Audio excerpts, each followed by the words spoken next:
ನಮಸ್ಕಾರ ಎಲ್ಲರಿಗೂ. RN24 voice Karwar ನಿಮ್ಮ ಪ್ರೀತಿಯ ರಾಘು ಕಡೆಯಿಂದ ನಮಸ್ಕಾರ. ವೀಕ್ಷಕರೇ, ಏನಂದರೆ ಈಗಾಗಲೇ ವಿದ್ಯಾರ್ಥಿಗಳ ಪರೀಕ್ಷೆ ಶುರುವಾಗಿದೆ. ಅಂದರೆ 8th 9th 7th ಎಲ್ಲ ವಿದ್ಯಾರ್ಥಿಗಳ ಪರೀಕ್ಷೆ ಶುರುವಾಗಿದೆ.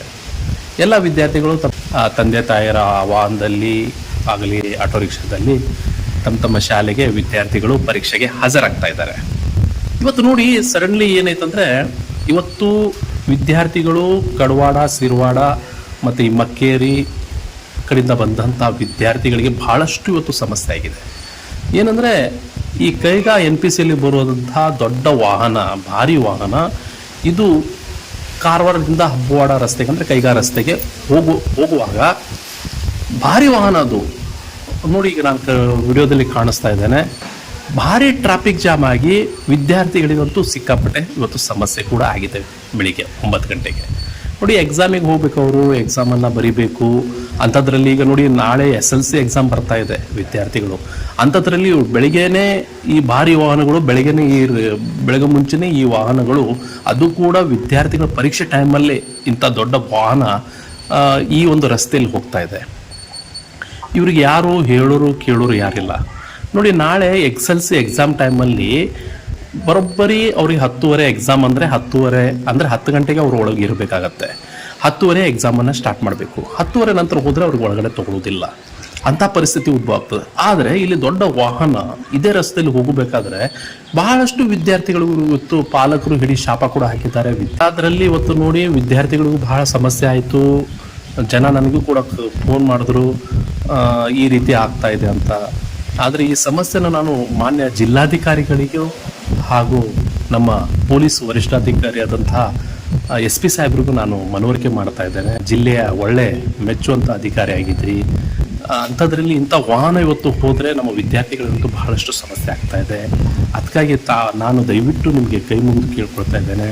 ಏನಂದರೆ, ಇಂಥ ವಾಹನ ಇದು ನೋಡಿ, ರಸ್ತೆ ಕೂಡ ಹಾಳು ಮಾಡ್ತದೆ. ನಮ್ಮದು ಹೊಸ ರಸ್ತೆ ಆಗ್ತಾ ಇದೆ ಇವತ್ತು, ಕೈಗಾದಿಂದ ಕಾರವಾರವರೆಗೆ ಹಬ್ಬವಾಡ ರಸ್ತೆ.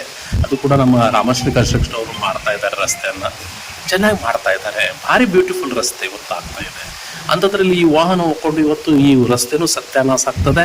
ಮತ್ತು ಈ ಮಕ್ಕಳಿಗೂ ಪಾಪ ಕಿರಿಕಿರಿ ಮಾಡ್ತಾ ಇದ್ದಾರೆ.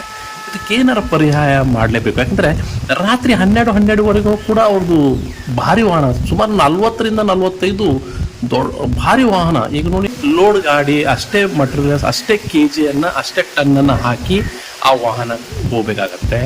ಆದರೆ ನಮ್ಮಲ್ಲಿ ಹಾಗಲ್ಲ, ಡಬಲ್ ಅಂದರೆ ಓವರ್ಲೋಡ್ ಹಾಕ್ಕೊಂಡು ಹೋಗ್ತಾರೆ. ನಾನು RTO ಇಲಾಖೆಗೂ ಹೇಳ್ತೇನೆ, ರಾತ್ರಿ ತಾವು ಖುದ್ದಾಗಿ 12-12ವರೆಗೆ ಬಂದ್ಕೊಂಡು ಅವ್ರ ವಾಹನ ಹೋಗ್ಲಿ, ಬೇಜಾರಿಲ್ಲ ನಮಗೆ. ಆದರೆ ಓವರ್ಲೋಡ್ ಯಾಕೆ?